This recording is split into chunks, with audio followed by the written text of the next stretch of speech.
Hello everyone, good evening. Um, in this video, I'm going to teach you the basics of server-side and client-side scripting using PHP and JavaScript. And we'll set up a local server to create our PHP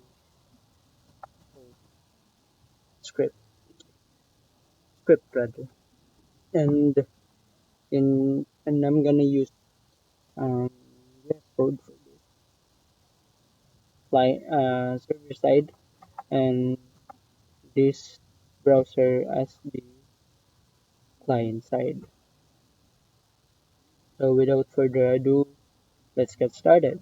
And in this folder, I mean, I'm gonna use the folder named um, ser- server side lab, and we're gonna locate here. Uh, Actually, I'm using WAM64, which is the WAM server that I'm using as a server instead of SAMP because my SAMP control panel um, is broken and cannot and it's not working. So we're gonna go here. We're gonna use Wampserver and let's access this folder and www. And as you can see, already created a folder named server side lab as I introduced earlier, and and this is the file we're going to modify, and as and yet it's empty. So we're gonna fill it in here, um, here in this VS Code, and here we're going to put a chunks of code. This echo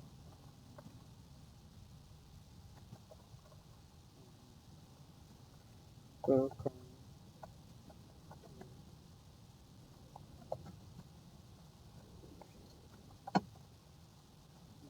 to script. So we're gonna put a semicolon there, and here the outro. So we're gonna save it and reload. Load it here client side. So as you can see, it has the name fold and it has the name that I of the folder that I created and the file that I created, and it's it uses localhost because I'm using a server which is Wampserver. So we're gonna open this, and as you can see, it shows welcome to my first PHP script, and and that's it.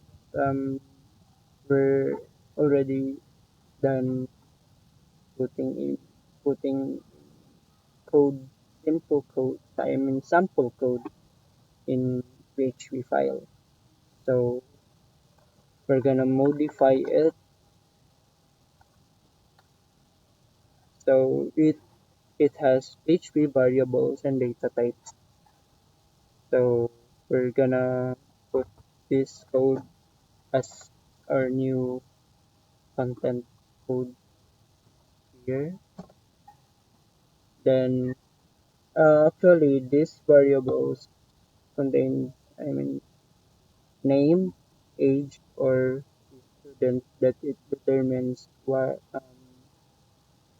that it determines that is he or she a student. So when it's true, that means he she or he is the student. So as you can see, it shows true. So that's the sample code for the server side. And as you can see, we're going to load it.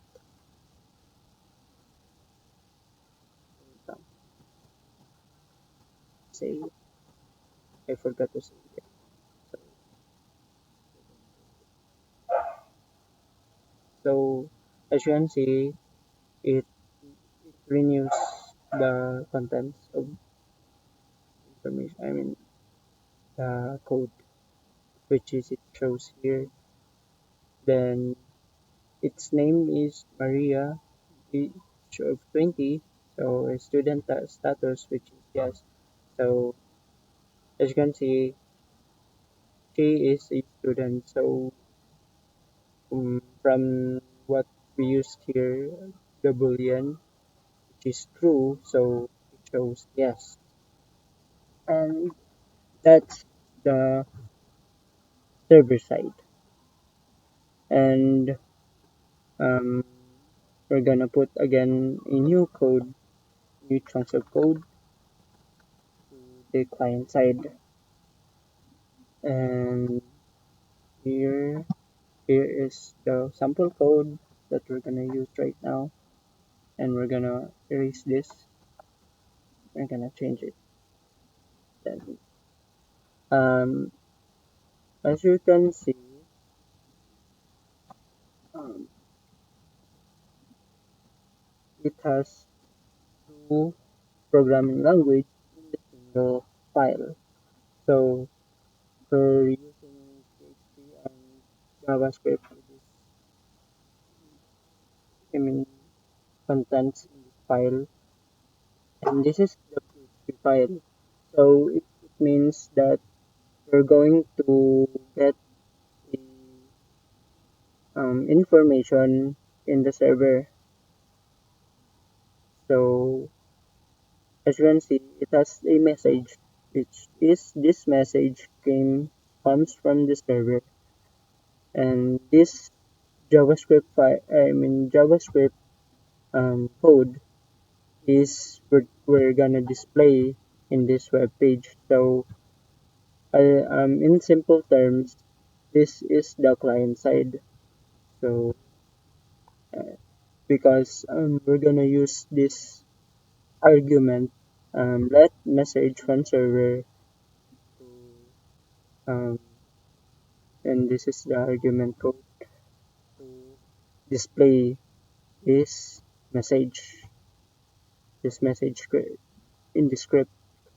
So we're gonna save it and launch it. So as you can see, it got this message. This message come from the server. So as you can see, it came from this server, and then we're gonna show in this code we're going to show it to the front end from which is we're using this as a tool for displaying this message, which is the, from the server. So so with this JavaScript file, we're going to display in what's in the server that we're going to get. So we're getting as simple as that, getting this message to display it in the client side. I mean the website. So here it is. And after this, um, I'm gonna ask. I'm gonna answer this some questions regarding this um, activity. Um, so what is the key difference between client-side and server-side scripting? Client-side scripting, which is this from JavaScript, runs in the user's browser, so this browser. And while server-side scripting, PHP, I mean we're using PHP as the server for server-side scripting, runs on the web server before the page is sent on the browser. So um, this code from um, VS Code is the server side. So that's it. And then why is PHP executed before JavaScript in the example? So PHP runs on the server and generates HTML and JavaScript code first. Only after the server sends the processed page to the browser does JavaScript execute. Therefore, PHP output appears inside the JavaScript code. So as you can see, um, it in this content, this code, I mean this file right here, I'm using um, dual um, dual programming language, which is PHP and JavaScript. So from this, I mean in this scenario, PHP executed first before JavaScript. So um, as you can see here, it has this message. So um, PHP already has the text and this message. So it, it explains that PHP was executed first before JavaScript. And so that's it. And three, what would happen if Apache, the PHP server, is turned off? The PHP code will not execute. Simple as that. Without the server, it wouldn't execute. It wouldn't show. I mean, um, it wouldn't be activated or um, um, launched. So this browser will either show an error such as server not found because we're not using a server literally. So this ends our video. Thanks for tuning in. I hope dagan mo natunan aning laboratory. Bisag laboratory ra ni namo. I hope na kay mo access kay mo tanaw ani o gunta dagan sila dagan sila matunanan. So that's it. Bye.